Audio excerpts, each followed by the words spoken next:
Assalamualaikum warahmatullahi wabarakatuh dan salam sejahtera.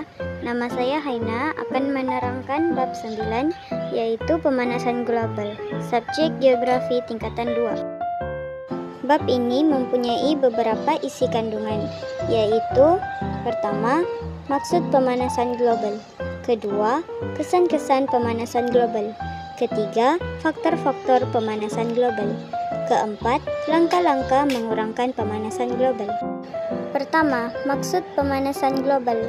Maksud pemanasan global ialah peningkatan suhu atmosfera bumi secara berterusan akibat daripada kesan rumah hijau yang melibatkan pertambahan gas karbon dioksida, klorofluorkarbon, dan bahan-bahan pencemar yang lain.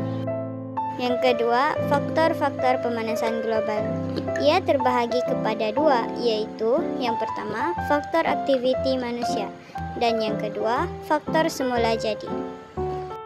Antara faktor-faktor pemanasan global yang berpunca daripada aktiviti manusia ialah aktiviti pertanian yang menggunakan racun serangga dan baja kimia secara berlebihan, yang dapat menghasilkan gas berbahaya yang boleh mencemarkan udara dan meningkatkan suhu bumi.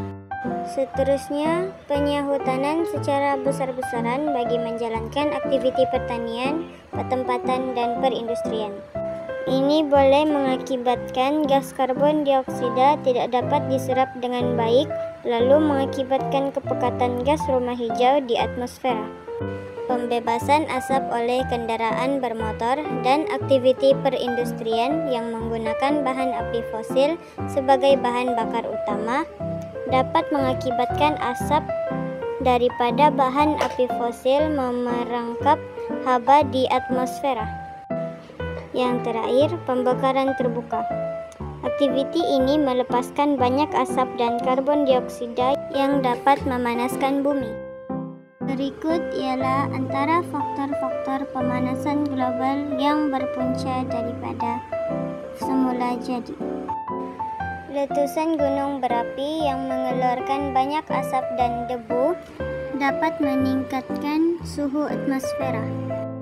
Penerimaan pancaran matahari yang berlebihan boleh mengakibatkan bumi menerima lebih banyak haba.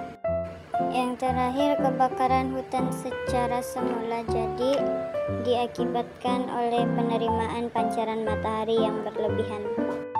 Berikut ialah jadwal 9.1 sumber gas rumah hijau, aktiviti dan jenis gas.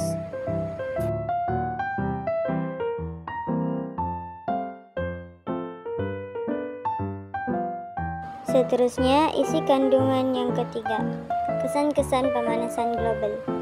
Pemanasan global mengakibatkan kesan-kesan seperti peningkatan arus laut, gangguan cuaca, kemerosotan sumber makanan, dan masalah kesehatan. Pertama, peningkatan arus laut.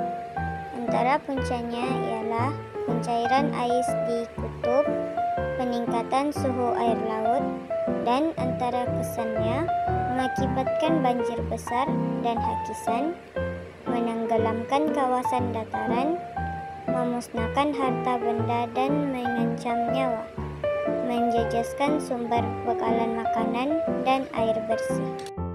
Contoh peristiwanya pula, pencairan lapisan ais di Greenland pada tahun 2013. Yang kedua, kemerosotan sumber makanan. Antara puncanya ialah air laut menjadi lebih panas dan mengganggu ekosistem marin. Banjir memusnahkan kawasan pertanian. Tanah menjadi tandus dan tidak sesuai untuk pertanian. Dan kesannya mengancam sumber makanan di dunia. Berikut ialah contoh peristiwa. Gelombang pemanasan di Rusia pada tahun 2010 hingga 2011 memusnahkan penuaian bijirin dan memberi kesan kepada negara-negara di Afrika Utara. Yang ketiga, gangguan cuaca.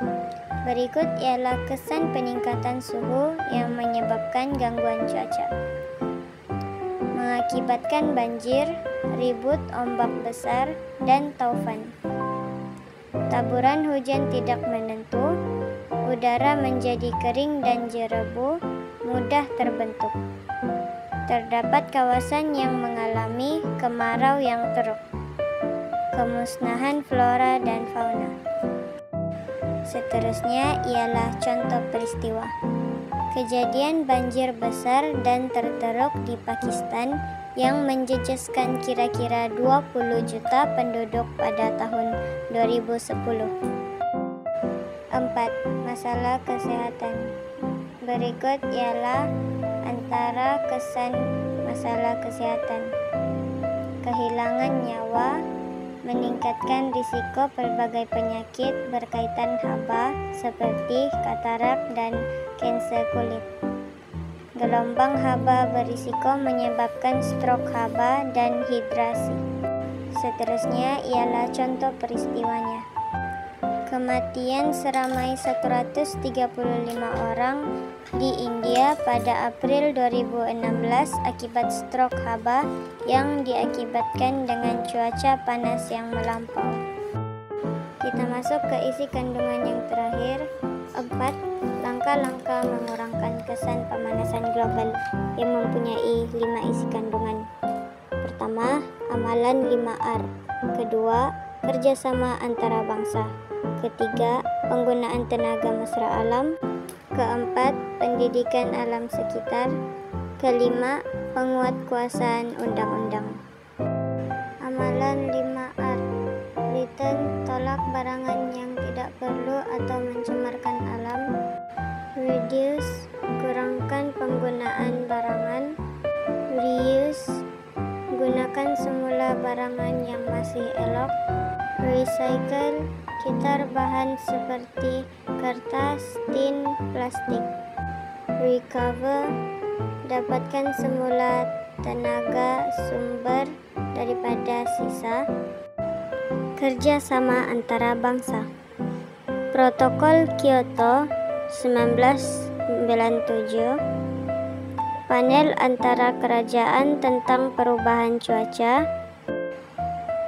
Persidangan bangsa-bangsa bersatu tentang alam sekitar dan pembangunan, atau Sidang Kemuncak Bumi di Rio de Janeiro, Brazil pada tahun 1992.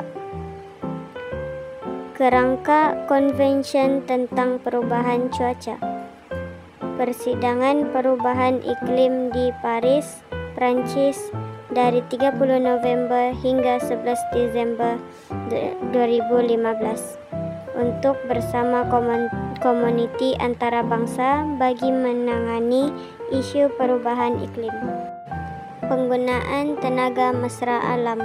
Bahan api fosil seperti petroleum, gas asli, dan arang batu perlu diganti dengan tenaga yang mesra alam seperti tenaga surya, angin dan ombak agar alam sekitar kekal terpelihara.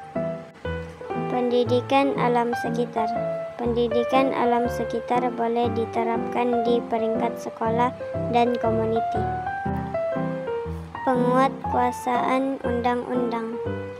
Akta Perlombongan Petroleum pada 1966, Akta Kerajaan Tempatan pada 1976, Akta Perhutanan pada 1984, Akta Pengangkutan Jalan Pindaan pada tahun 2012, Akta Kualiti Alam Sekeliling Pindaan pada 2012. Itu saja daripada saya. Assalamualaikum warahmatullahi wabarakatuh dan sekian, terima kasih.